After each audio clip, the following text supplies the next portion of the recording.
La loi sur l'instruction publique prévoit déjà la mise en place de projets pilotes. Pour la FSE, il serait prématuré de modifier la loi avant d'avoir terminé cette période d'expérimentation et d'avoir réalisé un bilan des projets pilotes.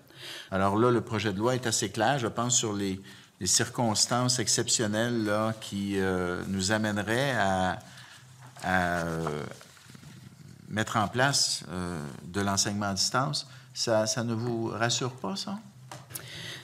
Malheureusement, Monsieur le ministre, je suis obligée de vous dire que non, ça ne nous rassure pas du tout. Et quand vous dites que le projet de loi est clair, bien, ce n'est pas la lecture qu'on en fait, parce que qu'est-ce que c'est une circonstance exceptionnelle? C'est pas défini dans le projet de loi. Alors, c'est pas si clair que vous semblez vouloir l'affirmer. Donc, je voudrais que vous me disiez, Mme Bilodeau, cette souplesse-là, oui, on pense que si elle est bien définie par le règlement, bien, on est d'accord. On est d'accord. Si je reviens à l'enseignement en milieu hospitalier, nous, on pense que l'enseignement en présence est plus rentable, plus efficace que l'enseignement à distance. Et pour ce qui est de l'enseignement à distance, en général, la pandémie nous a démontré que ce n'était pas efficace. On nous parle beaucoup, on a entendu parler beaucoup dans les dernières journées des données probantes.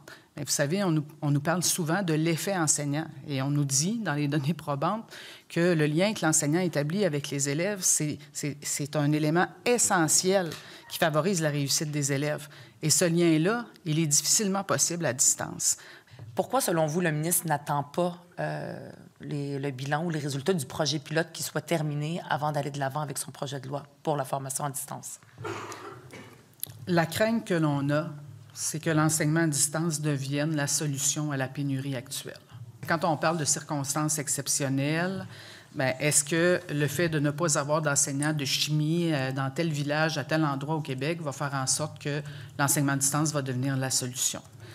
Et nous, on pense, c'est dramatique la pénurie qu'on vit, mais on pense, comme la vérificatrice générale l'a mentionné la semaine dernière, qu'on devrait se donner un plan d'action, puis on en aurait des solutions à proposer pour essayer de renverser la tendance.